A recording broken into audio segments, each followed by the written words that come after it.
Thomas ಆಲ್ವಾ Edison ಅವರು ವಿದ್ಯುತ್ ದೀಪವನ್ನು ಜಗತ್ತಿಗೆ ಪರಿಚಯಿಸುವ ಮುನ್ನ ಜಗತ್ತು ಕತ್ತಲೆಯಲ್ಲಿ ಮುಳುಗಿತು ಎಂದು ಹೇಳುವುದಕ್ಕಿಂತ ಜಗತ್ತು ಅಪಾಯಕಾರಿ ಬೆಳಕಿನ ಅಡಿಯಲ್ಲಿ ಬದುಕುತ್ತಿತ್ತು ಎಂದು ಹೇಳುವುದು ಹೆಚ್ಚು ಸೂಕ್ತ. ಅಂದು ಮನೆಗಳು, ರಸ್ತೆಗಳು ಮತ್ತು ನಾಟಕ ಮಂದಿರಗಳನ್ನು ಬೆಳಗಿಸಲು ಮೇಣದ ಬತ್ತಿಗಳು, ಎಣ್ಣೆ ದೀಪಗಳು ಮತ್ತು ಮುಖ್ಯವಾಗಿ ಅನಿಲ ದೀಪಗಳನ್ನು ಬಳಸಲಾಗ್ತಾ ಇತ್ತು. ಈ ಅನಿಲ ದೀಪಗಳು ಬೆಳಕನ್ನು ನೀಡ್ತಾ ಇದ್ದವು, ಆದರೆ ಅವುಗಳ ಹಿಂದೆ ಮೃತ್ಯು ಕೂಡ ಅಡಗಿ ಕುಳಿತಿತ್ತು. ಆಮ್ಲಜನಕವನ್ನು ನುಂಗಿ ವಿಷಕಾರಿ ಹೊಗೆಯನ್ನು ಉಗುಳುವ ಮತ್ತು ಸಣ್ಣ ತಪ್ಪಾದರೂ ಇಡೀ ಕಟ್ಟಡವನ್ನೇ ಸುಟ್ಟು ಬೂದಿ ಮಾಡುವ ತಾಕತ್ತು ಆ ಗ್ಯಾಸ್ ದೀಪಗಳಿಗಿತ್ತು. ಬಲ್ಬ್ ಆವಿಷ್ಕಾರದ ವೇಗವನ್ನು ಹೆಚ್ಚಿಸಿದ ಮತ್ತು ಸುರಕ್ಷಿತ ಬೆಳಕಿನ ಅಗತ್ಯವನ್ನು ಜಗತ್ತಿಗೆ ಸಾರಿದ ಆ ಒಂದು ಘೋರ ದುರಂತವೇ ಬ್ರೂಕ್ಲಿನ್ ಥಿಯೇಟರ್ ಅಗ್ನಿ ದುರಂತ. 1876ರ ಡಿಸೆಂಬರ್ 5ರಂದು ನಡೆದ ಈ ಘಟನೆ ಅಮೆರಿಕವನ್ನೇ ನಡಗಿಸಿತು. ಆ ರೋಚಕ ಹಾಗೂ ಕರುಣಾಜನಕ ಕತೆ ಇಲ್ಲಿದೆ. 1876ರ ಆ ಕರಾಳ ಡಿಸೆಂಬರ್ ರಾತ್ರಿ, ಅದು ನ್ಯೂಯಾರ್ಕ್ನ ಬ್ರೂಕ್ಲಿನ್ ನಗರ. ಡಿಸೆಂಬರ್ ತಿಂಗಳ ಕೊರೆಯುವ ಚಳಿ. ಸಂಜೆಯಾಗುತ್ತಿದ್ದಂತೆ ಜನರೆಲ್ಲರೂ ತಮ್ಮ ದೈನಂದಿನ ಕೆಲಸ ಮುಗಿಸಿ ಮನರಂಜನೆಗಾಗಿ ಬ್ರೂಕ್ಲಿನ್ ಥಿಯೇಟರ್ ಕಡೆಗೆ ಹೆಜ್ಜೆ ಹಾಕ್ತಾಯಿದ್ರು. ಅಂದು ಅಲ್ಲಿ ಪ್ರದರ್ಶನಗೊಳ್ಳುತ್ತಿದ್ದ ನಾಟಕದ ಹೆಸರು ದಿ ಟೂ ಆಫರ್ಸ್. ಸುಮಾರು 1000ಕ್ಕೂ ಹೆಚ್ಚು ಜನರು ಪ್ರೇಕ್ಷಕರು ನಾಟಕ ಮಂದಿರದೊಳಗೆ ಕಿಕ್ಕಿರಿದು ತುಂಬಿದ್ರು.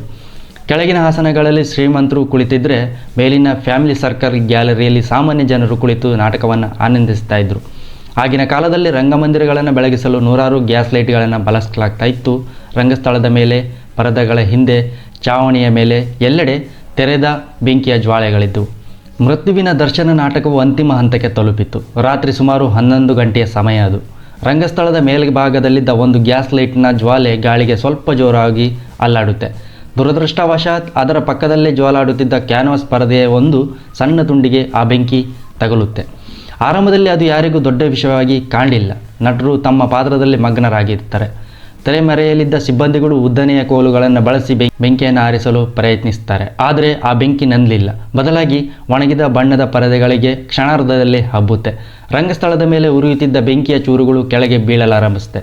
ಇದನ್ನು ಕಂಡ ನಟನೊಬ್ಬ, ಶಾಂತರಾಗಿರಿ, ಬೆಂಕಿಯೇನೂ ಇಲ್ಲ, ಎಲ್ಲವೂ ಸರಿಯಾಗಲಿದೆ ಎಂದು ಕೂಗ್ತಾನೆ. ಆದರೆ ಅಷ್ಟರಲ್ಲಾಗಲೇ ಮೇಲ್ಛಾವಣಿಯಾದ್ಯಂತ ಬೆಂಕಿ ವ್ಯಾಪಿಸುತ್ತೆ. ನರಕದ ದ್ವಾರ ತೆರೆದಾಗ ಒಮ್ಮೆಲೆ ಬೆಂಕಿ ಬೆಂಕಿ ಎಂಬ ಕೂಗು ಪ್ರೇಕ್ಷಕರ ಗ್ಯಾಲರಿಯಿಂದ ಕೇಳಿಬಂತು. ಅದುವರೆಗೂ ಶಾಂತವಾಗಿದ್ದ ರಂಗಮಂದಿರದಲ್ಲಿ ಹಾಹಾಕಾರ ಶುರುವಾಗುತ್ತೆ. ಜನರು ಪ್ರಾಣ ಭಯದಿಂದ ಹೊರಬರಲು ಬಾಗಿಲುಗಳತ್ತ ಓಡಿ ಬರ್ತಾರೆ. ಆದರೆ ಅನಿಲ ದೀಪಗಳ ಪೈಪ್ಗಳು ಕರಗಿ ಅದರಿಂದ ಹೊರಬಂದ ಗ್ಯಾಸ್ ಬೆಂಕಿಗೆ ತುಪ್ಪ ಸುರಿಯುವುದಂತಾಗುತ್ತೆ. ಇಡೀ ರಂಗಮಂದಿರವೇ ಒಂದು ಅಗ್ನಿಕುಂಡದಂತಾಗುತ್ತೆ. ಕೆಳಗಿನ ಅಂತಸ್ತಿನಲ್ಲಿದ್ದವರು ಹೇಗೋ ಓಡಿ ಬರ್ತಾರೆ. ಆದರೆ ಮೇಲಿನ ಬಾಲ್ಕನಿಯಲ್ಲಿ ಕುಳಿತಿದ್ದ ನೂರಾರು ಜನರ ಪರಿಸ್ಥಿತಿ ದಯನೀಯವಾಗುತ್ತೆ. ಅಲ್ಲಿಂದ ಕೆಳಗೆ ಇಳಿಯಲು ಇದ್ದದ್ದು ಒಂದೇ ಒಂದು ಕಿರಿದಾದ ಮೆಟ್ಲು. ಕತ್ತಲು, ಹೊಗೆ ಮತ್ತು ನೂಕುನುಗ್ಗಲಿನಲ್ಲಿ ಜನರು ಒಬ್ಬರ ಮೇಲೊಬ್ಬರು ಬಿದ್ದು ಉಸಿರುಗಟ್ಟಿ ಸಾಯಲಾರಂಭಿಸ್ತಾರೆ. ಬೆಂಕಿಯ ಜ್ವಾಲೆ ಅವರನ್ನು ಆವರಿಸುತ್ತೆ. ಸುಮಾರು 20 ನಿಮಿಷಗಳಲ್ಲಿ ಇಡೀ ಕಟ್ಟಡದ ಮೇಲ್ಛಾವಣಿಯ ಕುಸಿದು ಬೀಳುತ್ತೆ.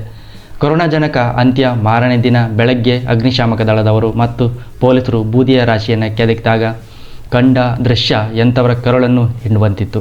ಗುರುತು ಸಿಗದಷ್ಟು ಸುಟ್ಟೋಗಿದ್ದ ನೂರಾರು ಶವಗಳು ಒಂದರ ಮೇಲೊಂದು ಬಿದ್ದಿದ್ದವು. ಅಧಿಕೃತವಾಗಿ ಸುಮಾರು 878 ಜನರು ಮೃತಪಟ್ಟರು ಎಂದು ಹೇಳಲಾಯಿತಾದರೂ ಅನಧಿಕೃತವಾಗಿ ಸಾವಿನ ಸಂಖ್ಯೆ 300ರ ಗಡಿ ದಾಟಿತ್ತು.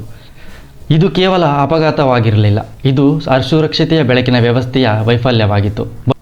ಬಲ್ಬ್ ಆವಿಷ್ಕಾರಕ್ಕೆ ಪ್ರೇರಣೆ ನೀಡಿದ ಆ ಘಟನೆ ಮತ್ತು ಇದೇ ರೀತಿಯ ಹಲವು ಅಗ್ನಿ ಅನಾಹುತಗಳು, ಉದಾಹರಣೆಗೆ ವಿಯೆನ್ನಾದ ರಿಂಗ್ ಥಿಯೇಟರ್ ಬೆಂಕಿ, ಜಗತ್ತಿಗೆ ಒಂದು ಸ್ಪಷ್ಟ ಸಂದೇಶವನ್ನು ನೀಡಿದ್ದವು. ಈ ಘಟನೆ ಥಾಮಸ್ ಆಲ್ವಾ ಎಡಿಸನ್ ಅವರಿಗೆ ಮತ್ತು ಇತರ ವಿಜ್ಞಾನಿಗಳ ಮೇಲೆ ಆಳವಾದ ಪ್ರಭಾವ ಬೀರುತ್ತೆ. ನ್ಯೂಜೆರ್ಸಿಯ ಮನ್ಲೋ ಪಾರ್ಕ್ನಲ್ಲಿ ಸಂಶೋಧನೆ ನಡೆಸುತ್ತಿದ್ದ ಎಡಿಸನ್ ಅವರಿಗೆ ಹೆಚ್ಚು ಕಾಲ ಬಾಳಿಕೆ ಬರುವ ದೀಪವನ್ನಷ್ಟೇ ಅಲ್ಲ, ಬೆಂಕಿ ಇಲ್ಲದ, ಹೊಗೆ ಇಲ್ಲದ ಮತ್ತು ತಣ್ಣನೆಯ ಬೆಳಕು ಕಂಡುಹಿಡಿಯುವ ತುರ್ತು ಅನಿವಾರ್ಯತೆ ಇದೆ ಎಂಬುದು ಮನವರಿಕೆಯಾಗುತ್ತೆ.